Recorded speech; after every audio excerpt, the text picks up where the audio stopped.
story which has airline passengers saying yet again they are mad and they're not going to take it anymore.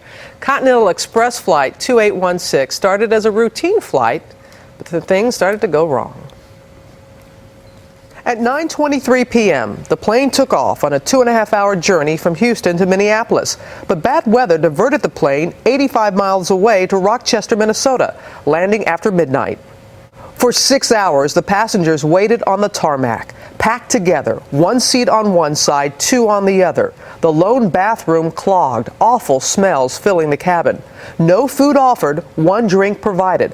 A comfortable terminal a mere 50 yards away. Passengers were told airport security screeners had all gone home so they couldn't get off the plane, something the manager of Rochester Airport says simply is not true. The passengers certainly could have come into the terminal building at any time. After 12 hours, the passengers finally reached their destination. Just the latest air travel nightmare that unfortunately is not uncommon. In June alone, 278 flights saw passengers sit on tarmacs for 3 hours or more, as a so-called passenger Bill of Rights sits in Congress awaiting action by the Senate. It will mandate the airports and the airlines have a plan for getting passengers off planes in 3 hours safely and provide for their needs. And early this morning, I spoke with Linc Christin, who was a passenger on that flight. He joined us from Nisswa, Minnesota, and described what happened. As we got close to Minneapolis, there were thunderstorms, and they diverted us to Rochester, Minnesota, where they told us they had to refuel. So we landed there in Rochester, and through a series of events and discussions with the flight attendant, we ended up staying there the entire night in the airplane. What were you told all those hours? We were told different things at different times. I mean, at all times, we thought we were going to be out of that plane within a half hour or an hour, or at least on our way back to Minneapolis. But they started telling us at the beginning that the weather was still bad and would we be patient, and of course we were. And then within a couple hours, they changed that to saying that they were going to try to get a bus to take us back to Minneapolis, which is only 60 miles away. And then an hour later, they said, well, we think we have the bus. It'll be here any time. Then it was like we're having logistical problems with the bus. And they kind of worked their way through the night with making us think that this was going to be over pretty quickly. Were you given food? Were you offered water, anything to drink?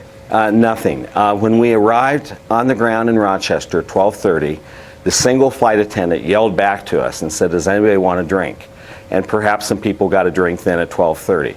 From that point forward, we were offered no food, no water. I had not eaten at that point for 13 or 14 hours because I had connected from Florida and had to make my connection. So it had been 13 or 14 hours since I'd eaten. So by the time we got off the plane at 7 in the morning, lots of people had not eaten for 12, 16, 18 hours. Did they offer you food then when you were in the terminal? The only thing they offered us in the terminal is they made an announcement and said the passengers from Houston are entitled to one beverage coupon. And they had a full kitchen there, cooking breakfast, cooking omelets, and they gave us a beverage coupon where I could get a free cup of coffee. As you know, Linc, there is a passenger Bill of Rights that is sitting there on Capitol Hill. What rights do you as a passenger do you think you should have in a situation like that? Well, without knowing the law, I have to believe we should have been allowed to get off the airplane and be in the terminal where we had access to telephones and clean bathrooms and food and light and space. All of those needs could have been taken care of in the terminal, and the terminal was 50 yards away. Professor Christin, thank you very much for willing to share your story with us this morning. We certainly do appreciate it. Good. Thank you, Robin. You take care.